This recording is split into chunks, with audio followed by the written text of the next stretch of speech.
Drage mlade Makedonke i Makedonci, građani Makedonije, kao što vjerujem znate, Republika Makedonija posebno mi je na srcu. Makedoniju volim ne samo zato što je zemlja izuzetne povijesti, kulture i tradicije, ili pak zemlja bogata prirodnim ljepotama. Makedoniju volim jer je zemlja srdačnih i srčanih ljudi.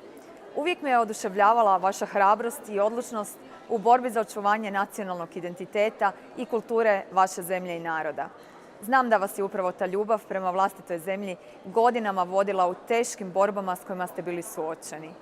Promatrajući vašu borbu i nepravdu koja vam se godinama nanosila, nisam mogla ostati po strani jer duboko vjerujem da građani Makedonije zaslužuju poštovanje i pravdu, zaslužuju biti punopravni građani i građanke Europske unije i u europsku obitelj donijeti svu puninu svog identiteta. Danas smo suočeni sa posebnim izazovom, koji je možda jači nego svi prethodni izazovi.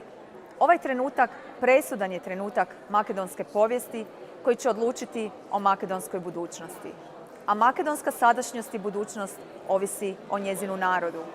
U suverenitet Republike Makedonije nitko nema pravo nasilno zadirati. Narod ima pravo izabrati svoj put, a vlast koja proizlazi iz naroda mora biti odgovorna svome narodu. Narod je taj koji treba donijeti konačnu odluku o svojoj budućnosti. Vi ste jedini ti koji na to imaju pravo. Nemojte dopustiti da se vaš glas ne čuje ili da ga netko uguši. Od Makedonije se traži povijesni presedan. Od Makedonije se traži da se odrekne svog identiteta. A o identitetu se ne može pregovarati jer nas on čini onim što jesmo. Na vašem identitetu zasnovana je vaša prošlost, izgrađena vaša država, on je temelj vaše sadašnjosti i budućnosti. Vaš je identitet ono što vas čini Makedoncima i ponosnim građanima Makedonije. Identitet vas razlikuje od svih ostalih naroda Europe i daje vam posebnost.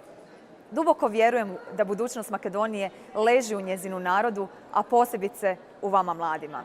Drago mi je vidjeti da ste proaktivni, da se borite i da želite promjene. Vjerujem u vas i vjerujem u budućnost Makedonije.